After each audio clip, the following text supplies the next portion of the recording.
अनंत विस्तार की समतल आवेशित प्लेट या आवेशित चादर के निकट वैद्युत क्षेत्र की तीव्रता। तो देखिए हमें निकालना क्या है, जब हमें ये तीव्रता निकालनी है तो हमें आवेश का पृष्ठ घनत्व चाहिए, क्योंकि बिना आवेश के पृष्ठ घनत्व के हम नहीं निकाल सकते। तो आवेश का पृष्ठ घनत्व क्या होता है,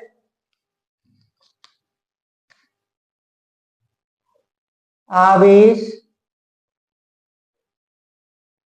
का पृष्ठ घनत्व, पृष्ठ घनत्व होता है सिग्मा बराबर Q बटे ए, सिग्मा बराबर Q बटे ए। जब सिग्मा बराबर Q बटे ए होता है और हमारे पास देखो चादर है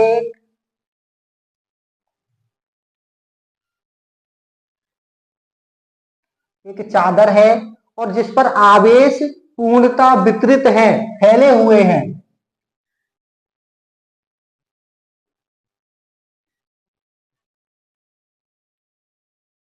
पूर्णतः इस पर आवेश वितरित है, फैले हुए हैं,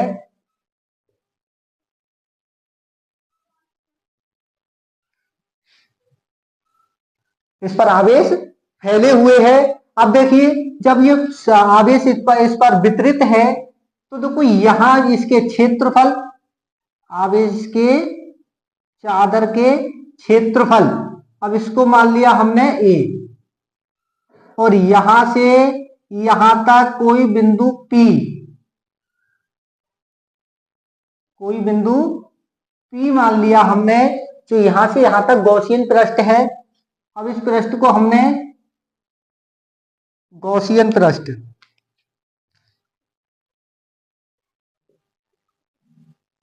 ये है हमारा गॉसियन पृष्ठ। अब इस पे बिंदु P पर जाकर के ये मिल रहा है। अब देखो यहां मिल रहा है तो यहां इसकी वैद्युत क्षेत्र की तीव्रता होगी E, और यदि इधर ही इसका क्षेत्रफल होगा dA, और इधर ही होगा इसका क्षेत्रफल। अब देखो यही चादर, इसी चादर के दूसरी तरफ समान गॉसियन पृष्ठ इधर भी है,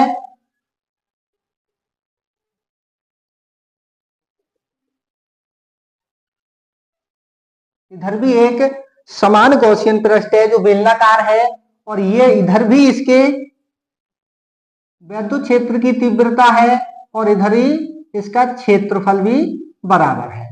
इसका चादर के बाईं तरफ और चादर के दाईं तरफ दोनों तरफ का क्षेत्रफल और वैद्युत क्षेत्र की तीव्रता समान है, और समान होने के कारण इसमें थीटा का मान जो होगा वो 0 होगा। थीटा का मान क्या होगा, 0 होगा।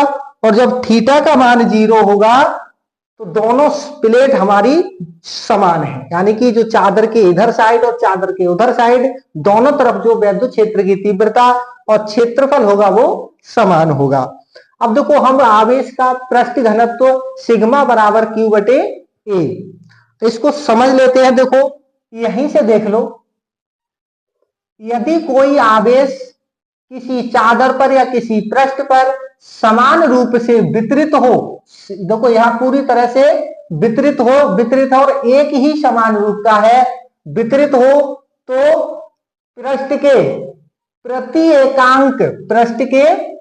एकांक क्षेत्रफल पर कोई आवेश विद्यमान हो, उसी को आवेश का पृष्ठ घनत्व कहते हैं। दोबारा देख लो, प्रति एकांक आवेश, क्योंकि बटे में है, तो प्रति एकांक आवेश के ऊपर या पृष्ठ पर कोई आवेश क्यों विद्यमान हो, उसी को आवेश का पृष्ठ घनत्व कहते हैं। थोड़ा सा लिख लो, यदि कोई आवेश Q किसी पृष्ठ पर समान रूप से वितरित हो तो पृष्ठ पर प्रति एकांक क्षेत्रफल पर विद्यमान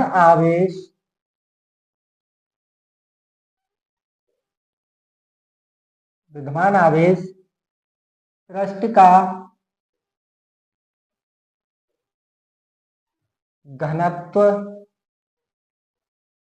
कहलाता है। पृष्ठ का घनत्व कहलाता है। आप सूत्र के आधार से परिभाषा लिख सकते हैं।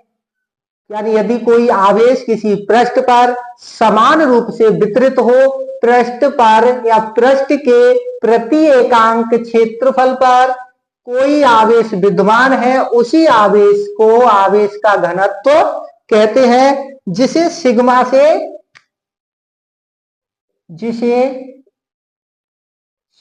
से दर्शाते हैं। किससे दर्शाते हैं? सिग्मा से दर्शाते हैं। अब हम इसी चादर की तरफ आ जाते हैं। जब दोनों तरफ समान है हमारे, तो थीटा का मान 0 हो गया। और हम जानते हैं वैद्युत फ्लक्स फाई ई बराबर ई डी ए। और देखो पूरे संपूर्ण पृष्ठ के लिए है, क्योंकि तो पूरी चादर के लिए है, और तो संपूर्ण चादर के लिए है, तो यहां लगा देंगे समाकलन। क्योंकि पूरी चादर के लिए है, यहां से इधर का पूछता तो हम नहीं लगाते। अब पूरी चादर के लिए है तो हमने समाकलन लगा दिया। और इधर का और उधर का दोनों को हम क्या करेंगे? जोड़ देंगे। तो ये हो जाएगा हमारा समाकलन ई डी ए प्लस समाकलन ई डी ए। जब हमने दोनों को जोड़ दिया तो हम एक और जानते हैं कि जहां ए बी कहीं पर समाकलन के साथ मिलते हैं, तो वहां पर हम कर देते हैं ए बी कॉस थीटा। अब देखो हमारी जो प्रवृत्ति है वो समान इसी प्रकार की है। तो देखो यहां क्या करेंगे हम, फाई ई बराबर समाकलन ई गुणा D A cos theta plus समाकलन E D A cos theta. अब हमारे पास थीटा का मान क्या है? थीटा का मान 0 है हमारे पास। तो थीटा का मान 0 है, तो हमारे पास रह जाएगा समाकलन ई डी ए प्लस समाकलन ई डी ए। अब हमारे पास ये आ गई। अब देखो यहां से हम ई को बाहर निकाल लेते हैं। तो फाई ई बराबर ई को हम बाहर निकाल लेते हैं, और यहां बच गया हमारे पास समाकलन डीए। और समाकलन डीए बच गया प्लस यहां भी ई हम बाहर निकाल लेते हैं, यहां बच गया हमारा डी ए। अब हमने ई बाहर निकाल लिया, समाकलन के साथ डीए बच गया। तो देखो जहां पर समाकलन डी आर होती है वहां पर आर लिखते हैं, यहां समाकलन डी एफ होती है वहां एफ लिखते हैं, जहां समाकलन डी टी होता है वहां टी लिखते हैं, और जहां समाकलन डी ए होता है वहां ए लिखते हैं। तो हम इस डी आर या डी ए की जगह क्या लिखेंगे? ए लिख देंगे। तो देखो फाई ई बराबर ई, और इतने को क्या लिख सकते हैं हम? ए प्लस ये ई, और इतने को क्या लिख दें? ए। अब देखो फाई ई बराबर ई ए प्लस ई ए, कितना हो गया? 2 ई ए। ये हो गया हमारा, और इसको मान ली हमने समीकरण 1। अब हमने इसे समीकरण 1 मान ली। अब देखो गॉस की प्रमेय से। गॉस की प्रमेय से देखो तो गॉस की प्रमेय क्या है, फाई ई बराबर क्यू अपॉन एप्सिलॉन नॉट। ये हमारे गॉस की प्रमेय होती है। अब गॉस के अनुप्रयोग से ही हम इसको निकाल रहे हैं, तो गॉस की प्रमेय क्या होती है, क्यू बटे एप्सिलॉन नॉट।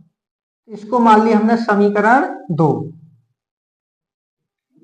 समीकरण 1 व 2 की तुलना करने पर हम दोनों की तुलना कर देंगे।